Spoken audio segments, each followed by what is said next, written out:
વડોદરાના ડભોઈ નગરપાલિકાનું નવા બિલ્ડિંગનું ધારાસભ્ય અને સાંસદ જશુભાઈ રાઠવા દ્વારા લોકાર્પણ કરવામાં આવ્યું હતું। રાજ્ય સરકારની સ્વર્ણિમ જયંતિની 5 કરોડની ગ્રાન્ટમાંથી અત્યાધુનિક સુવિધા સાથેનું નવીન બિલ્ડિંગ ઊભું કરાયું છે।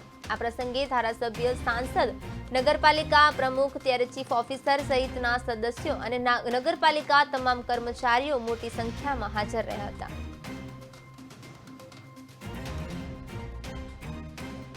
આજે ડભોઈ નગર એટલે કે દર્ભાવતી નગરી માટે ગૌરવવંતો દિવસ છે। 100 વર્ષ ઉપરાંતથી જે નગરપાલિકાનું બિલ્ડિંગ હતું એની જગ્યાએ આજે નવા બિલ્ડિંગનું લોકાર્પણ કરવામાં આવ્યું છે। અમારા વડાપ્રધાન નરેન્દ્રભાઈ મોદી કહે છે કે જેનું ખાતમુહૂર્ત અમે કરીએ છીએ એનું લોકાર્પણ અમે કરતા હોઈએ છીએ।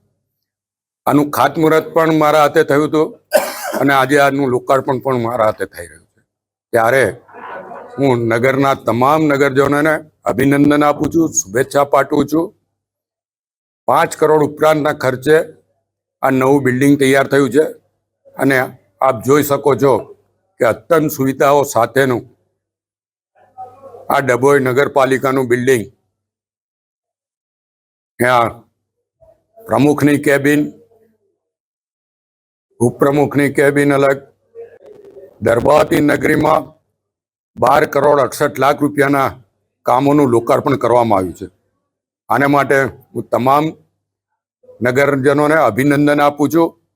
ન ભૂતો ન ભવિષ્યથી એવું આજે આ નગરી માટે થઈ રહ્યું છે।